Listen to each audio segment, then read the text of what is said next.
Hoje eu vim num lugar muito, muito especial. Esse sofá pra mim é que tem um significado assim enorme, que eu sentei aqui há 7 anos atrás, no dia que eu conheci a minha terapeuta maravilhosa, Ana Cláudia, que hoje eu não falo nem que é minha terapeuta, né? É minha amiga.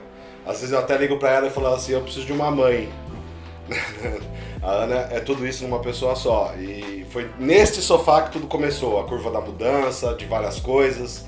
Então ela foi gentil demais em gravar aqui um pouquinho com a gente para compartilhar um pouco do conhecimento maravilhoso que ela tem. Então eu queria apresentar para vocês que não conhecem, Ana Cláudia. Oi gente, eu sou a Ana Cláudia, sou psicóloga, neurocientista, especialista do comportamento humano. O Juliano, ele foi uma grande surpresa na minha vida, porque eu preciso confessar que eu tinha um probleminha com o médico. Porque todas as vezes que eu tentava falar sobre a própria fisiologia, vamos dizer, né? Ou mesmo a neurociência, como é que as coisas funcionam, como é que a mente processa informação. E quando eu falava isso para médico, sempre teve uma repulsa no seguinte sentido dele tentar ver como é que eu ia provar isso para ele. E eu dizia que não era eu, mas que era o próprio conceito, né, que ele precisava introduzir na vida dele, ou que se ele não entendesse sobre o que eu estava falando, que fosse atrás buscar informação, porque a informação é pública. Mas, e aí eu brincava e dizia assim, médico cansa, porque eu tenho que provar muitas vezes a mesma coisa, e ele resiste em aplicar na vida dele. Então a gente fica mais discutindo sobre o que, né, o sexo dos anjos, do que na verdade a aplicação do conceito em si. E isso me dava assim um cansaço mesmo, porque eu tenho um slogan muito incrível que eu uso, que é: eu sou a louca do resultado. O que quer dizer isso? Que o resultado do meu cliente é o meu resultado e eu vou fazer o que for preciso para ele ter o resultado. Mas o médico me travava isso, porque eu tinha que ficar discutindo e etc, tal, beleza. Então eu tinha colocado na minha cabeça que eu não ia atender médico. E o Juliano apareceu. Pra mim, assim, ele mudou completamente a minha percepção sobre os médicos. Uma coisa incrível. Um cara super aberto, um cara que aplica o conceito, testa. E é interessante porque eu até brincava, eu falei, aplica até pra falar que eu tô errada, mas ele não fazia por essa razão. Ele realmente fazia porque ele realmente é um curioso de como que as coisas funcionam. Ele gosta de se pôr neste lugar, de ele mesmo testar nele as coisas. Então, ele realmente só me deu alegria.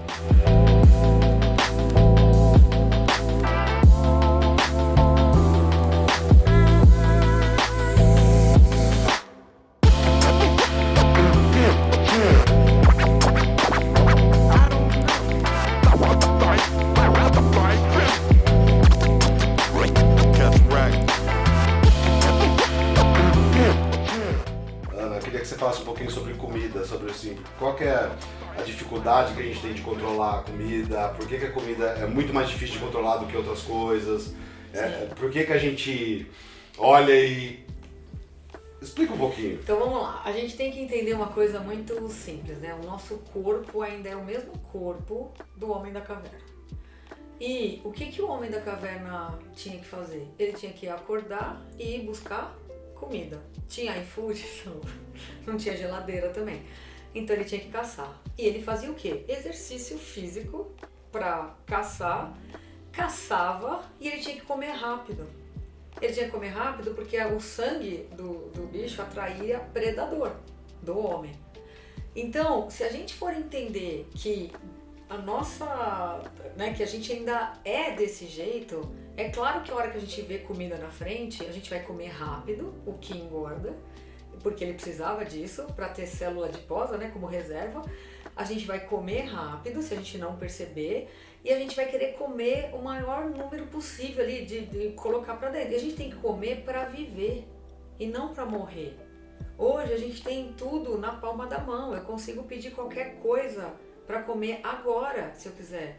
Eu abro a minha geladeira, tem tudo lá. Eu tenho um estoque em casa de comida, se eu quiser ter, mas normalmente a gente tem o mínimo. Então, o mais importante desse lugar é que muito foi colocado a comida, e se a gente ainda falar de cultura, por exemplo, família italiana que põe a comida todo filho de italiano tem que ser gordo, porque eles ficam apertando a bochecha e eles acham aquilo lindo.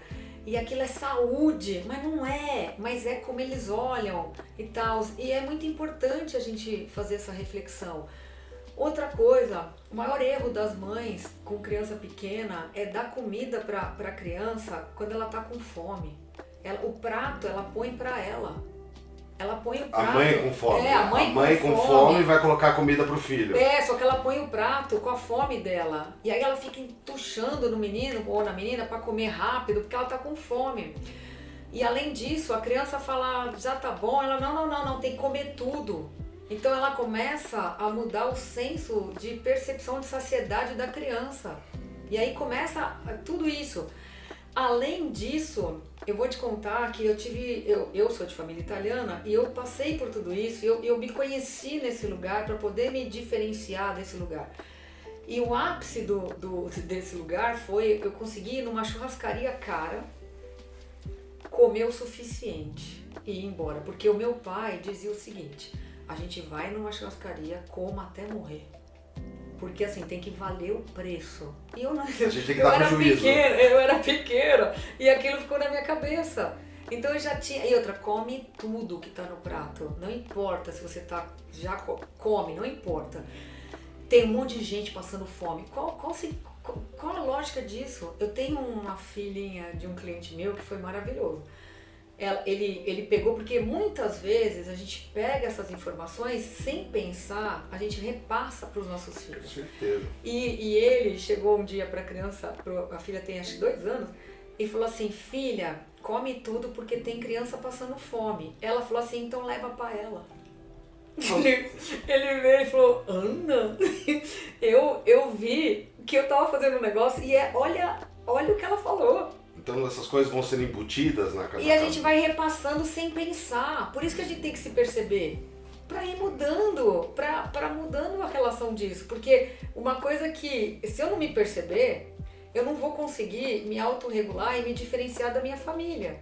E se eu ficar levando esses conceitos pra frente, meu filho vai ter a mesma dificuldade que eu tive. Porque eu também fui fora do peso. E é tudo mais difícil. Mas aí, olha só, as crianças comem para agradar os pais, no exagero dos pais. Então a gente tem que tomar cuidado e se perceber tudo isso. Então não é só para mim essa autopercepção, é também em relação aos outros. Eu saio lá com uma pessoa, a gente vai jantar. Ah, come mais. A pessoa fala, não, eu tô de dieta. Por que eu vou falar, come? Não, só mais um pedacinho. Você vai deixar metade do bife? Qual a lógica disso? O que eu quero? Todo mundo faz isso. E sem perceber. É muito louco isso. Então, isso a gente precisa entender. E aí, outra coisa legal é que antes, o Natal, eu nunca vou esquecer disso.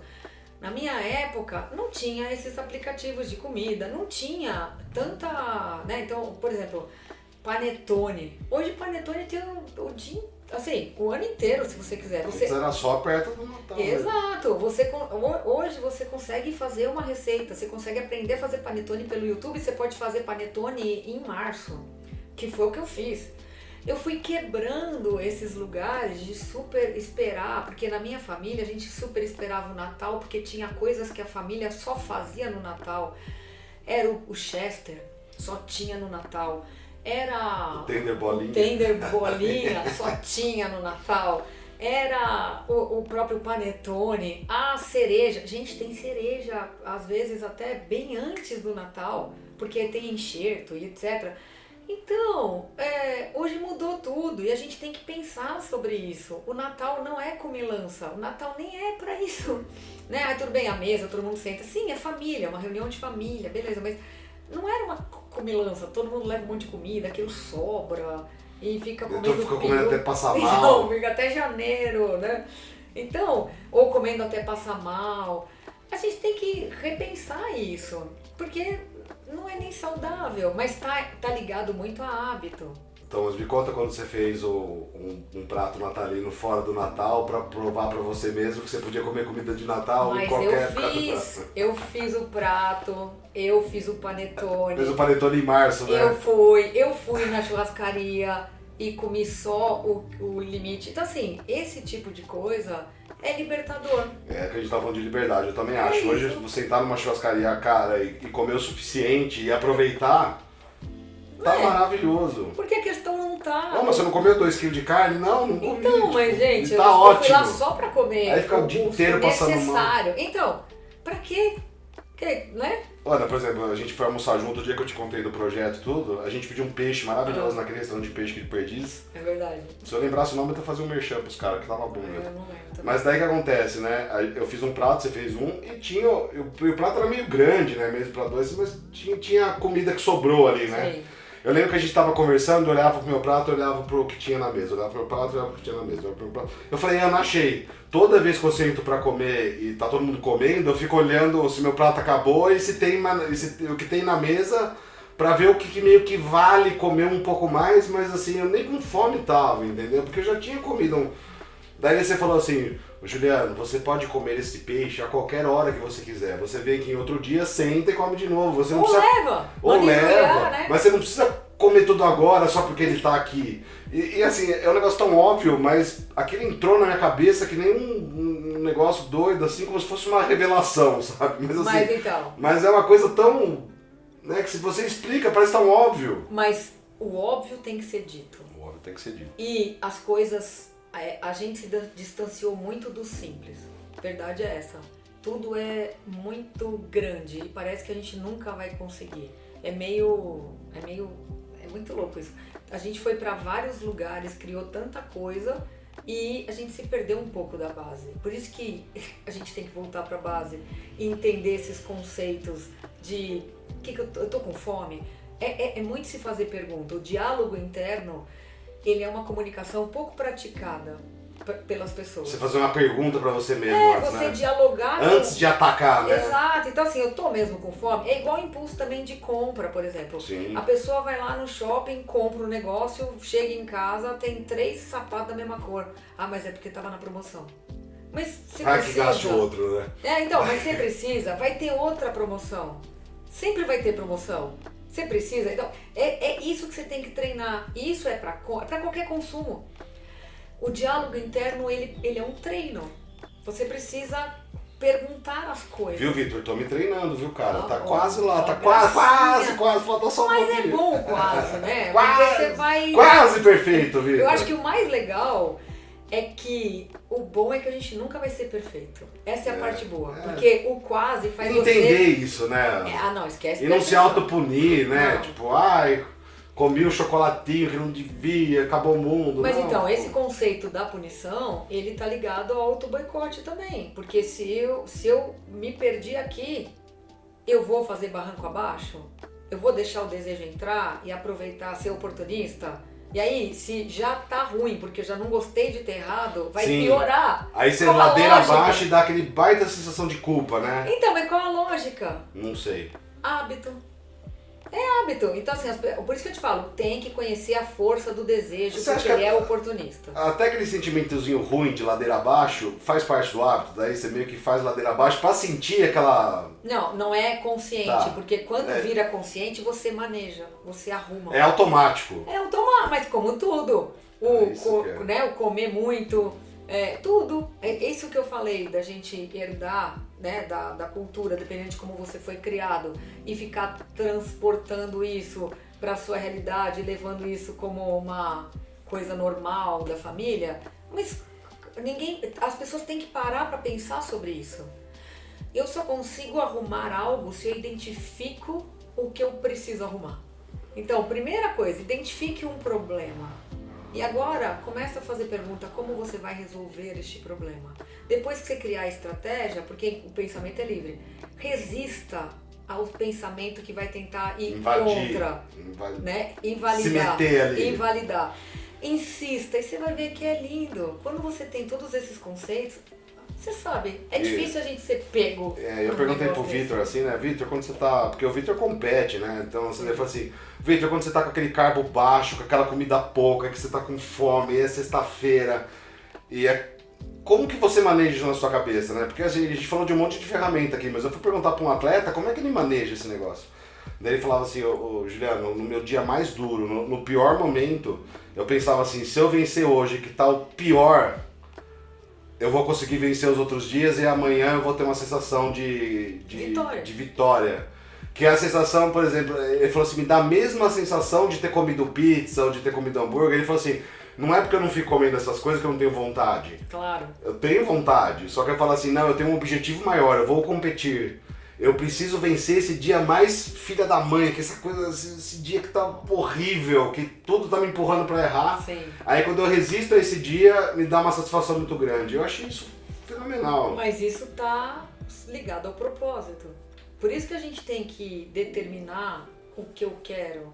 Porque a partir do momento que eu determino onde eu quero chegar, isso que ele falou é a autopercepção. Então ele consegue entender que ele está com vontade, ele percebe que se ele cair neste auto-boicote, ele vai se sentir mal. Então ele entendeu? Ele faz o treino de autopercepção, ele lê tudo que está ali. E aí ele fala, não, e ele já teve a experiência, ele teve que fazer isso a primeira vez para saber o quão é bom resistir à tentação. Isso. E aí ele valida este lugar. E aí a memória para o cérebro é atemporal. Então ele pode, numa situação segunda, terceira vez, hoje já deve ser várias, né? Ele pode, o cérebro dele vai trazer aquela sensação de depois que você resistir ao desejo, do impulso de comer algo que vai estragar o processo dele, o quão bom é. Então ele traz a experiência de que não, vai valer porque amanhã eu já sei até o que eu vou sentir. E é uma vitória, e é muito gratificante. É maravilhoso. Então eu tô querendo mostrar que nem tudo que é esse prazer, né? O prazer não tá ligado só ao excesso, né? Tipo, porque às vezes os pacientes me procuram assim, querem saber, né? Mas eu sou doutor, mas assim, eu gosto de comer, tomar vinho, eu vou tirar isso aí de mim, o meu prazer, daí eu falo assim, tem outros prazeres, tem outras coisas nesse lugar. Você vai aprender o processo, você vai curtir o processo. E o equilíbrio, né, João? Equilíbrio. Porque a liberdade está no equilíbrio. Até porque quando você se perde, você volta. Você não precisa perder e se esquecer lá e falar frases como, eu não tenho jeito. Minha genética é ruim, né? Minha genética é ruim. Gente, não dá, né? E a gente pode falar de homeostase, né? Por favor, fale sobre homeostase. É por maravilhoso. Favor, que esse eu quero fazer um corte e pôr assim, estampado em tudo quanto é lugar. O mais legal é que quando eu descobri a homeostase, olha que louco, eu descobri a homeostase na cibernética, aonde eles diziam que as máquinas, elas tinham um padrão de como elas operavam. E tinha uma retroalimentação, que era um padrão que se reagiria, e era mantido por homeostase. E quando você pega essa palavra homeostase e joga para todas as outras coisas, tudo tem homeostase. Então a natureza pega fogo em tudo, ela vai de novo. Isso é homeostase. Se uma pessoa bebe demais, os órgãos todos eles vão tentando fazer como é que eles falam? Suporte, né? Depois, o que é o dia seguinte? Que é a ressaca? É pro corpo, né? Fica quietinho que a gente vai ter que voltar pro eixo aqui. É a homeostase. Então, a homeostase ela é uma força que ela vai pro equilíbrio. E ela usa como base o quê? O que a gente viveu. Então, ela mantém rotina. Toda mudança que a gente for fazer, ela cria resistência ao novo. Por quê? Porque o novo é o desconhecido. E isso está muito ligado à infância. Qual é o primeiro medo de toda criança que começa com 5 anos? O medo do escuro. E o que é o escuro? É o que eu não vejo. Então o que eu vejo, eu não sei o que é. Eu não sei o que é, para o meu cérebro é ameaça. Então se hoje eu resolver ser fitness, né? Fazer tal, treinar e tudo mais, entrar nessa disciplina, tudo, óbvio que eu vou me deparar com a resistência homeostática mudando até a minha tomada de decisão, usando o meu próprio pensamento contra a minha tomada de decisão. Tipo essa força de resistência que fala assim, não fica no sofá, fica no quentinho. Não, pra que isso? Tá chovendo. Tá frio. Se você pegar uma gripe, gente... a primeira vez que eu fui fazer exercício depois de 15 anos, que foi inclusive você que trabalhou a sua homeostase. Que me mostrou um diagnóstico diagnóstico de osteopenia, lembra disso? Como... Você falou assim, olha aqui, Ana, se você não fizer musculação, a próxima etapa é osteoporose. E aí você usou uma frase muito boa, você falou assim, você não vai conseguir sair do seu carro esportivo. Igual, não foi? E aí eu falei, nossa, não posso. Aí eu determinei, falei, então eu vou fazer esse negócio. Quando eu fui pegar meu tênis, botei tênis velho, né? Então assim, não usava. Tinha uns 20 anos. Por aí. Aí a resistência homeostática usa o meu pensamento contra a tomada de decisão. O que ele fala? Pô, esse tênis tá velho, pode impactar a coluna. Porque é impacto, sendo que, imagina, a musculação nem tem impacto, mas o pensamento é qualquer coisa pra gente ir pro shopping. Aí eu falei, putz, eu tenho que ir pro shopping. Comprar um tênis. Pra começar. Então já fica pra amanhã. Exato. Fui pro shopping, comprei o tênis. Aí no dia seguinte, tava frio. Mas a gente já esperou tanto tempo. Precisa ser justo hoje? É verdade. Até a terceira vez que eu falei, não, eu tenho que agarrar ódio e ir. Agarrar ódio, vou de qualquer maneira, xingando, mas fui. E hoje eu já não tenho mais esse problema. Então hoje você vai de boa, né? Eu vou de boa. No começo eu ia até pelo personal. Nunca ou era por raiva, ou era pra xingar ele. Ou por medo de doença, né? Não, mas aí eu tive que... E aí olha só o que é o autoconhecimento. Então peraí, explica pras pessoas aí, pra eles entenderem. É assim, que você toma uma decisão, aí a gente vai formular um discurso, aí nós vamos pra ação e a força de homeostase vai tentar jogar a gente de volta pro que a gente tava, não é isso? Porque ela cria resistência à mudança. E é mudança do quê? De comportamento. Enquanto você está pensando, o seu pensamento é livre, você pode pensar qualquer coisa. Quando você começar a se comportar, é ameaça. Porque isso não tinha na sua vida. E aí ela pega o seu pensamento contra a sua tomada de decisão para contra-argumentar e te colocar de volta no que era antes, que não existia isso. Ela não é uma força crítica, ela não diz isso é legal, isso não. Ela só é uma força que mantém, faz de tudo para manter o que tem na sua vida. Então, se você quer muito algo, insiste que ela vira sua melhor amiga.